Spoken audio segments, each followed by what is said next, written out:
Hi friends, നമുക്കിന്ന് കുറച്ച് variety ആയിട്ടുള്ള സംഭവം ഉണ്ടാക്കാം. ബദാം ഐസ്. കുട്ടികളൊക്കെ ഇപ്പോൾ വീട്ടിലിരുന്ന് എല്ലാവരെയും ശല്യം ചെയ്യുന്ന സമയമാണല്ലോ. അപ്പോൾ നമുക്ക് പിള്ളേരെ സോപ്പിടാനായിട്ട് ഉണ്ടാക്കാൻ പറ്റിയ സംഭവമാണിത്.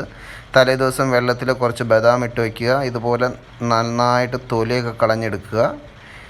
എന്നിട്ട് ഇതിനെ നല്ലതുപോലെ ഒന്ന് വേവിച്ചെടുക്കണം.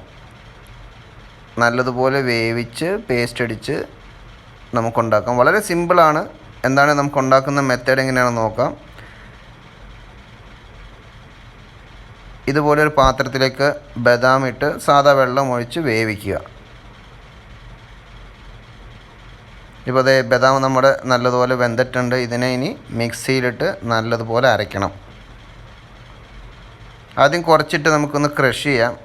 കാരണം ഒരുമിച്ച് നമ്മൾ ഇട്ട് കഴിഞ്ഞിട്ടുണ്ടെങ്കിൽ ചിലപ്പോൾ അത് ഫൈനായിട്ട് അരഞ്ഞ് കിട്ടിക്കൊള്ളണമെന്നില്ല. അതുകൊണ്ട് കുറേശ്ശെ ഇട്ടിട്ട് നമുക്ക് ഒന്ന് ക്രഷ് ചെയ്ത് കൊടുക്കാം. ഇനി അതിലേക്ക് നമ്മൾ ആവശ്യമുള്ള പഞ്ചസാര മധുരത്തിനനുസരിച്ച് ചേർക്കാം. പിന്നെ പാല്, ഇത് രണ്ടും ചേർത്ത് നല്ലതുപോലെ ഫൈനായിട്ട് അരച്ചെടുക്കണം.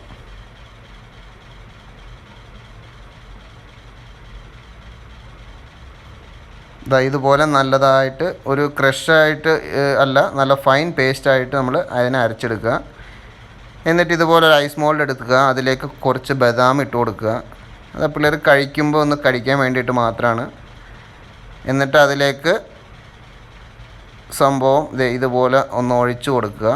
ഐസ് മോൾഡ് ഇല്ലാത്തവർ ഏതെങ്കിലും ഒരു പാത്രത്തിൽ ഡിസൈനുള്ള പാത്രങ്ങളോ ഒന്ന് ഒഴിച്ചു വേണേൽ കൊടുക്കാം.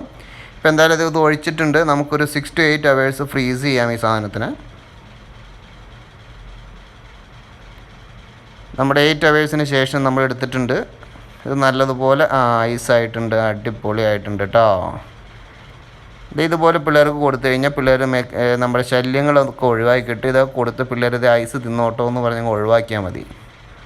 അപ്പം നമ്മുടെ ശല്യവും കുറയും. വളരെ സിമ്പിളായിട്ട് സംഭവം റെഡിയാക്കി എടുക്കാം. ഇത് ചെറുക്കൻ പിടിക്കാൻ വരുന്നുണ്ട്. എന്താണെങ്കിലും എല്ലാവരും ശ്രമിക്കുക ഉണ്ടാക്കാനായിട്ട്. വളരെ ഈസി ആയിട്ട് ഉണ്ടാക്കാൻ, നല്ല ടേസ്റ്റിയാണ്. നമ്മൾ അനാവശ്യമായിട്ട് സംഭവം ഇതിൽ ചേർക്കുന്നില്ല. എല്ലാവരും ഉണ്ടാക്കാൻ ശ്രമിക്കുക. Thank you.